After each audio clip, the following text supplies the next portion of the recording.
Meron ba tayong gobyerno o mafia yung nagpapatakbo ng ating gobyerno? Kasi sila nagtatakipan eh. Sila nag-focus on the issue. Ang issue po dito sa ating mga usapin ngayon yung pananagutan. May mga tao pong pinangalanan. Bakit hindi yun ang hinahabol? Bakit yung ombudsman na dapat humahabol sa mga pinangalanang matataas na opisyal ay hindi hinahabol yung mga pinangalanan? Ang hinahabol yung mga naglalahad. Bakit itong 18 kung saan-saan tumatakbo, tuwing haharap sa media?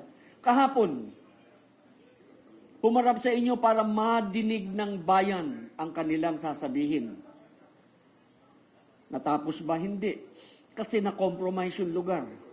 Kahapon, meron kaming gagawing taping para madinig ninyo yung sasabihin nila ng detalyado.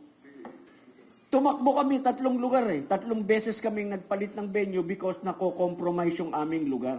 Magandang umaga po sa inyong lahat. Miyembro po ako ng AGPO. Pero kami po sa AGPO, nakapagsalita lang po ng konti. Marami pong exchanges ng ideas doon eh. Alam niyo na, mga retiradong general yung nandun. So lahat ng ideas nilalabas for academic discussion. Walang mali, walang tama, basta sabihin mo yung iyong opinion and then, but you know, there is a point where where they take a common stand. Ayaw po niya ng corruption. Yun lang po about AGPO na banggit ni General Kita. Wala po akong prepared na speech this morning. Gusto ko lamang pong i-focus yung ating atensyon. Ano po? Kasi alam po ninyo, nung nag-aral ako ng abogasya sa Ateneo de Manila, iba yung pinag-aralan namin sa nangyayari ngayon. Yung araw, sa aming pinag-aralan, yung 3 foundation ng ating gobyerno, yung ating 3 foundation ng ating demokrasya, yung executive, legislative, and judicial, yun dapat yung nagbabantay sa ating saligang batas. And the 4th pillar of democracy is press. Media. Ngayon po, sa panahon ngayon, kayo na lamang po ang tumatayo para sa ating demokrasya, ang mga independent bloggers. Kayo na lamang po ang maaari naming asahan na maglalahad ng katotohanan at ipagpatuloy ang ating laban para sa kalayaan, sa pananagutan at sa hustisya. Bago po ang lahat, pasalamat ako sa Duterte campaign team na nagbigay ng suporta sa atin dito. Nandiyan po sila sa likod. Sa Kampilan, sa PANA, sa PDP Laban, at sa inyong lahat po maraming salamat. Kahapon po, alam po ninyo kaya ko nasabi yan, nakakapagtaka, ngayon, ang nagsasabi ng totoo, ngayon ang nagsasabi ng nalalaman niya para sa pananagutan, para sa hustisya, yun ang inuusig ng batas. Yun ang pinapagalitan ng kanyang organisasyon. Alam nyo na, hindi ko napapangalanan. Pagka ikaw ay tumayo, arestado ka, hindi ka pwedeng magsalita. Pagka ikaw ay naglahad ng katotohanan, hahabulin ka, sisiraan ka sa media, i-discredit ka. Alam po ninyo, kahit batang musmus,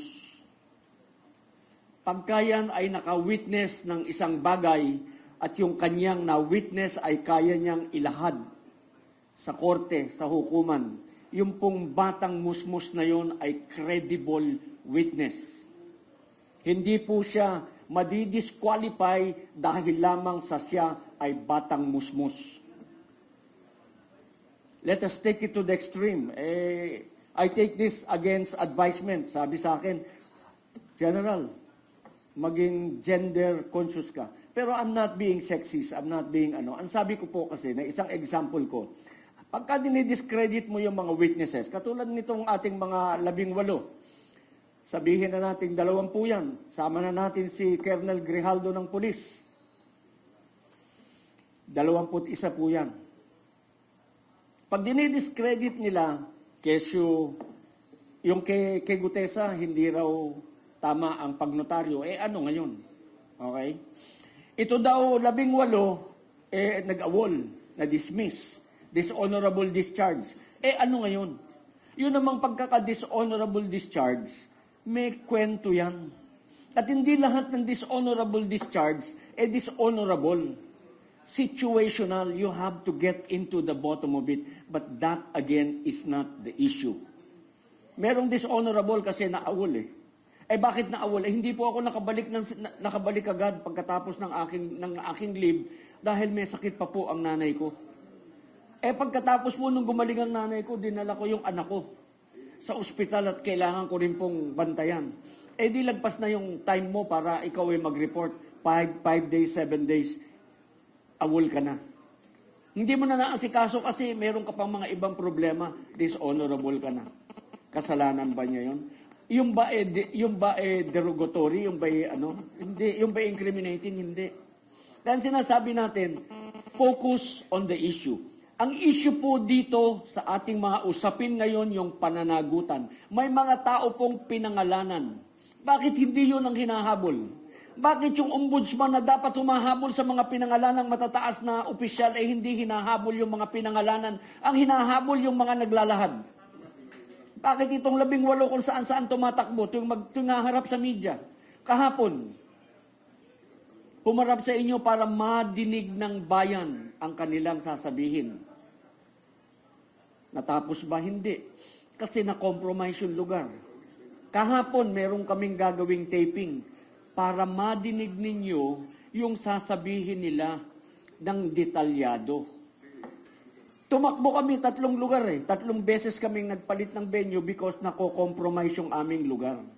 Hindi na pwede, andyan na sila, ganyan. So, okay. Takbo na naman kami, lipat kami ng venue.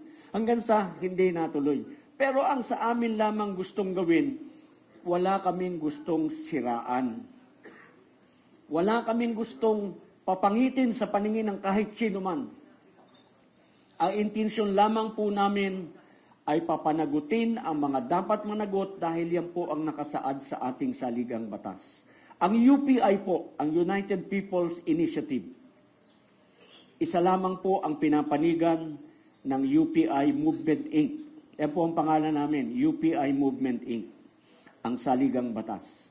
Sinisiguro namin na ang saligang batas ay dapat galangin, dapat sundin, at dapat ipagtanggol.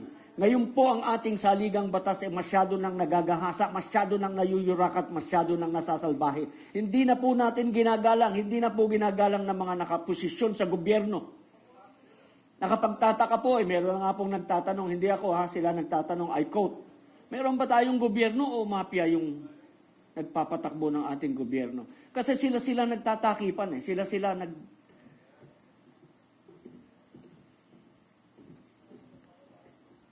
Saan pa po tatakbo ang ating mamamayan para sa katotohanan? Yung maliit na pamilya na namatayan, na hindi niya na madidinig yung boses ng kanyang anak. Tatay, wala na. Nalunod na Hindi niya na mayayakap si kuya, si ate, wala na. Nalunod na. Si tatay hindi na uuwi. Paano yung justisya para sa kanila? Dahil doon sa mga flood control na kung naitayo, hindi sana sila maaaring namatay. Yan po ay pinaglalaban natin. Yan po ang focus. Dapat po si Ombudsman, tawagin niya lahat ng pinangalanan at protektahan niya.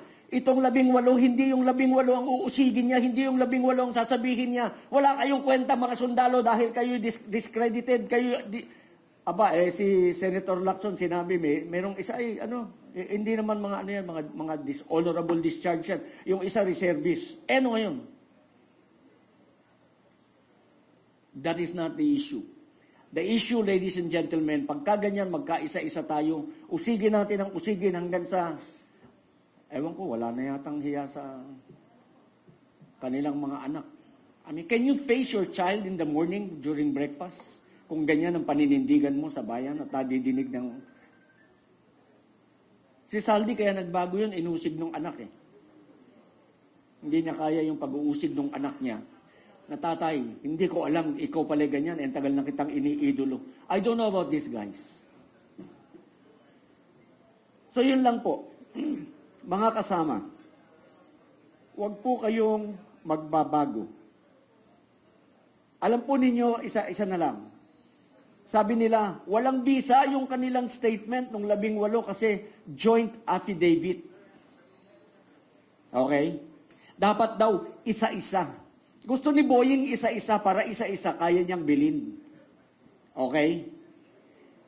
O, ikaw, pagka-isa, kung akin yung affidavit mo, tapos na, mag-issue ka ng iba, babayaran kita. Tapos ang kwento. Hindi ko sa pinagbibintangan, example lang ito, ha? Example lang nung pwedeng mangyari. Pinapaliwanag ko lamang bakit joint affidavit. Pag joint affidavit, binayaran ko isa doon, kasama pa rin siya. Kahit siya magpabayad. Kasi joint affidavit. Andun pa rin ang pirma niya. Pasinungalingan niya, sagutin niya sa 17. Diba? So mahirap, kaya ginawang joint affidavit. Para hindi mabili. 1 milyon, 2 milyon, 10 milyon, ang dami nun. 1 trilyon yung pera nila eh. 1 trilyon yung kailangang panagutan. 1 trilyon yung kailangan sagutin sa taong bayan na dapat sana yung paligid, lalo doon sa amin, sa Quezon City, sa District 2, gumanda sana ang paligid, gumanda sana ang buhay ng mga taga ron. Kung yung budget, kano ba budget doon sa District 2? 3.5 billion yata o 5.3 billion. Hindi ko na matandaan. Basta in the billion. Punta kayo sa Quezon City sa District 2, sa Commonwealth, sa Holy Spirit, sa Payatas, sa Bagong Silangan. Kung magkaroon ng pagbabago despite that money that was allotted to the district. Huwag po kayong magbabago. Maraming salamat po. Magtulungan tayo. Labanan natin ang katiwalian. Magandang umaga po.